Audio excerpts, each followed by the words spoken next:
जय गुरु जी। शुक्राना गुरु जी, अनंतम अनंतम शुक्राना। संगत जी, कथा प्रारंभ होने जा रही है। आप सभी प्रेम से भक्ति भाव पूर्वक शिव महापुराण कथा का श्रवण कीजिए और गुरु जी के प्यारे चैनल शिवा शिव मोटिवेशन को अगर अभी तक आपने सब्सक्राइब नहीं किया है तो सब्सक्राइब कीजिएगा और अन्य संगत परिवार के लिए शेयर कीजिए ताकि अधिक से अधिक लोग शिव महापुराण कथा का श्रवण कर पाएँ। सभी का जीवन धन्य हो, सभी का कल्याण हो। शुरू करते हैं अब गुरु मंत्र के साथ। ओम नमः शिवाय, शिव जी सदा सहाय। ओम नमः शिवाय, गुरु जी सदा सहाय। ब्रह्मा जी के द्वारा परम तत्व के रूप में भगवान शिव की महत्ता का प्रतिपादन, उनकी कृपा को ही सब साधनों का फल बताना तथा उनकी आज्ञा से सब मुनियों का नैमिषारण्य में आना। ब्रह्मा जी ने कहा, मुनियों, जिन्हें ना पाकर मन सहित बाड़ी लौट आती है, जिनके आनंद में स्वरूप का अनुभव करने वाला पुरुष कभी किसी से नहीं डरता, जिनसे संपूर्ण भूतों और इंद्रियों के साथ ब्रह्मा विष्णु रुद्र और इंद्र पूर्वक के समस्त जगत पहले प्रकट होता है, जो कारणों के भी सृष्टा और विचारक परम कारण है, जिनके सिवा और किसी से कभी भी जगत की उत्पत्ति नहीं होती, संपूर्ण ऐश्वर्य से संपन्न होने के कारण जो स्वयं ही सर्वेश्वर नाम धारण करते हैं, सब मुमुक्षु जिन शंभु का अपने हृदय आकाश के भीतर ध्यान करते हैं, जिन्होंने सबसे पहले मुझे ही अपने पुत्र के रूप में उत्पन्न किया और मुझे ही संपूर्ण वेदों का ज्ञान दिया, जिनकी कृपा प्रसाद से मैंने ये प्रजापति का पद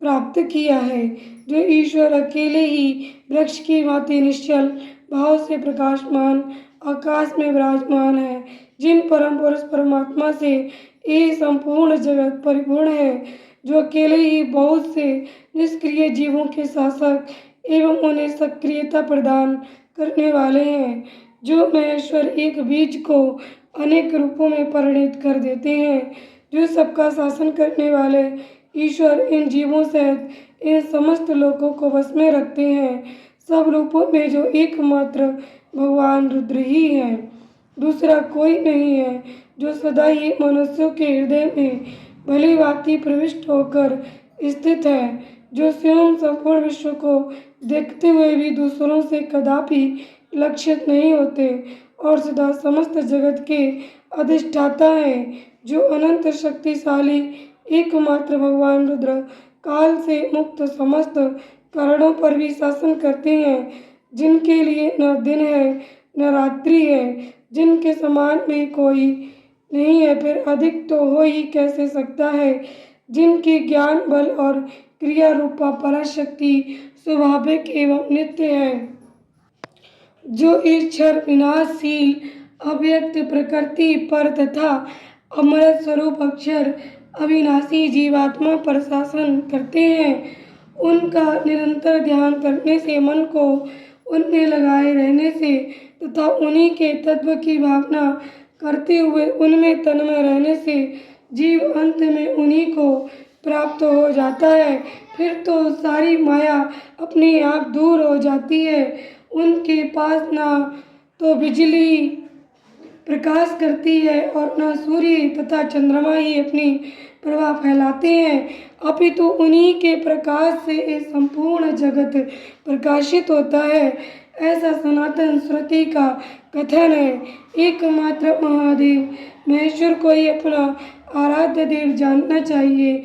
उनसे श्रेष्ठ दूसरा कोई पद उपलब्ध नहीं होता। ये स्वयं ही सबके आदि हैं, किंतु इनका न आदि है न अंत।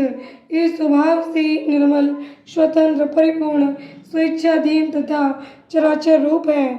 इनका शरीर अप्राकृतिक दिव्य है। ये श्री महेश्वर लक्ष्य और लक्षण से रहित है। ये नित्य मुक्त होकर सबको बंधन से मुक्त करने वाले हैं। काल की सीमा से परे रहकर काल को प्रेरित करने वाले हैं, ये सबके ऊपर निवास करते हैं, स्वयं ही सबके आवास स्थान है, सर्वज्ञ है तथा 6 प्रकार के अद्भुत मार्ग से युक्त इस संपूर्ण जगत के पालक हैं।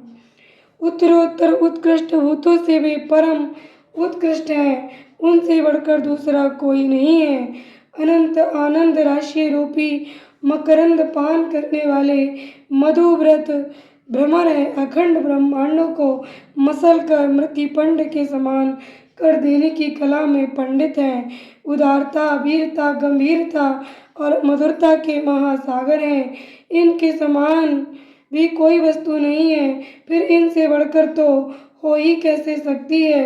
ये उपमा रहित हैं, समस्त प्राणियों के राजाधिराज के रूप में विराजमान है। यही सृष्टि के प्रारंभ में अपने अद्भुत क्रियाकलाप द्वारा इस संपूर्ण जगत की सृष्टि करते हैं और अंतकाल में ये फिर इन्हीं में लीन हो जाएगा। सब प्राणी इन्हीं के वश में हैं, यही सबको विभिन्न कार्यों में नियुक्त करने वाले हैं। पराभक्ति से ही इनका दर्शन होता है, अन्य किसी प्रकार से कभी नहीं। व्रत, संपूर्ण दान, तपस्या और नियम, इन सब साधनों को पूर्व काल में सत्पुरुषों ने भाव शुद्धि तथा अनुराग की उत्पत्ति के लिए ही बताया था, इसमें संशय नहीं है। मैं भगवान विष्णु, रुद्रदेव तथा दूसरे देवता एवं असुर आज भी उग्र तपस्याओं के द्वारा उनके दर्शन की इच्छा रखते हैं। धर्म भ्रष्ट, मूढ़, दुष्ट और घृणित आचार विचार वाले लोगों को उनका दर्शन होना असंभव है। भक्तजन भीतर और बाहर भी उन्हीं का पूजन एवं ध्यान करते हैं। ये रूप 3 प्रकार का है, स्थूल, सूक्ष्म और उन दोनों से परे। हम सब देवता आदि जिस रूप को प्रत्यक्ष देखते हैं वे स्थूल है। स्थूल सूक्ष्म का दर्शन केवल योगियों को होता है और उससे भी परे जो नित्य ज्ञान स्वरूप, आनंदमय तथा अविनाशी भगवत स्वरूप है, ये उसमें निष्ठा रखने वाले भजन परायण भक्तों की ही दृष्टि में आता है। भगवत प्रीत का आश्रय लेने वाले भक्त ही उसको देख पाते हैं। इस विषय में अधिक कहने से क्या लाभ। गुहे से भी गुहेतर एवं उत्कृष्ट साधन है भगवान शिव के प्रति भक्ति। जो उस भक्ति से युक्त है वो संसार बंधन से मुक्त हो जाता है, इसमें संदेह नहीं है। वे भक्ति भगवान शिव की कृपा से ही उपलब्ध होती है और उनकी कृपा भी भक्ति से ही संभव होती है। इस कृपा भी भक्ति से ही संभव होती है। इस प्रकार ये दोनों एक दूसरे के आश्रित हैं।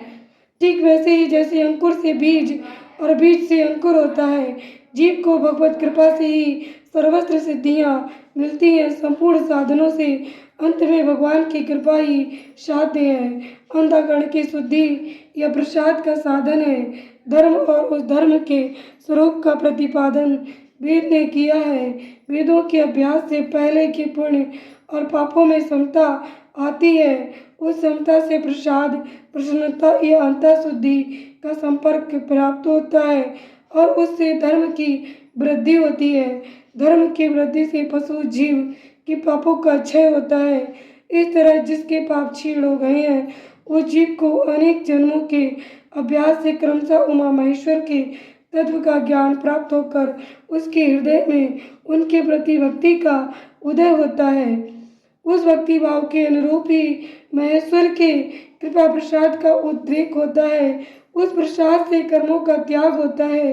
कर्मों के त्याग का अभिप्राय उनके फलों के त्याग से है, कर्मों की स्वरूपता त्यागने से नहीं। अतः ये सिद्ध होता है कि कर्म फलों के त्याग से शिव धर्म में मंगलमयी प्रवृत्ति होती है। इसलिए शिव का कृपा प्रसाद प्राप्त करने के उद्देश्य से तुम सब लोग अपने स्त्री पुत्रों अग्नियों के साथ बाड़ी मन के दोषों से रहित होकर एकमात्र भगवान शिव का ही ध्यान करते रहो। उन्हीं में निष्ठा रखकर उनके भजन में तत्पर हो जाओ। उन्हीं में मन लगाकर उनकी आश्रित होकर रहो। सब कार्य करते हुए मन से उन्हीं का चिंतन किया करो। 1 सहस्त्र दिव्य वर्षों के लिए दीर्घकालिक यज्ञ का आरंभ करके उसे पूर्ण करो। यज्ञ के अंत में मंत्र द्वारा आवाहन करने पर साक्षात वायु देवता वहाँ पधारेंगे। फिर वे ही तुम सब लोगों के कल्याण का साधन एवं उपाय बताएंगे। तत्पश्चात तुम सब लोग परम सुंदर पुण्यमयी वाराणसी पुरी को जाना, जहाँ पिनाक पाणी श्रीमान भगवान विश्वनाथ भक्तजनों पर अनुग्रह करने के लिए देवी पार्वती के साथ सदा विहार करते हैं। द्विजोत्तमों, वहाँ तुम्हें बड़ा ही भारी आश्चर्य दिखाई देगा। उस आश्चर्य को देखकर तुम फिर मेरे पास आना, तब मैं तुम्हें मोक्ष का उपाय बताऊंगा। उस उपाय से एक ही जन्म में मुक्ति तुम्हारे हाथ में आ जाएगी, जो अनेक जन्मों के संसार बंधन से छुटकारा दिलाने वाली होगी। ये मैंने मनोमय चक्र का निर्माण किया है। इस चक्र को मैं यहाँ से छोड़ता हूँ, जहाँ जाकर इसमें नेमी विशीर्ण हो जाए, टूट फूट जाए, वही तपस्या के लिए शुभ देश है। ऐसा कहकर पिता मैं ब्रह्मा ने उस सूर्य तुल्य तेजस्वी मनोमय चक्र की ओर देखा और महादेव जी को प्रणाम करके उसे छोड़ दिया। वे सब ब्राह्मण उन लोकनाथ ब्रह्मा जी को प्रणाम करके उस स्थान के लिए चल दिए, जहाँ उस चक्र की निमि जीर्ण शीर्ण होने वाली थी। ब्रह्मा जी का फेंका हुआ वह सुंदर चक्र मनोहर शिला खंडों से युक्त और निर्मल एवं स्वादिष्ट जल से पूर्ण किसी वन में गिरा। उस चक्र की नेमी शीर्ण होने से वह मणि पूजित वन नैमिष नाम से विख्यात हुआ। अनेक यक्ष गंधर्व विद्याधर वहाँ आकर रहने लगे। पूर्व काल में जगत की सृष्टि की इच्छा रखने वाले विश्वसृष्टा एवं ग्रहपति अग्नि के उपासक ब्रह्मा के प्रजापतियों ने वही दिव्य यज्ञ का आरंभ किया था। वही शब्द शास्त्र, अर्थशास्त्र तथा न्याय शास्त्र के ज्ञाता विद्वान महर्षियों ने शक्ति ज्ञान और क्रिया योग के द्वारा शास्त्रीय विधि का अनुष्ठान किया था। उसी स्थान पर वेद वेदता विद्वान सदा वाद और जल्प के बल से युक्त वचनों द्वारा अतिवाद करने वाले वेद बहिष्कृत नास्तिकों को पराहत या पराजित करते थे।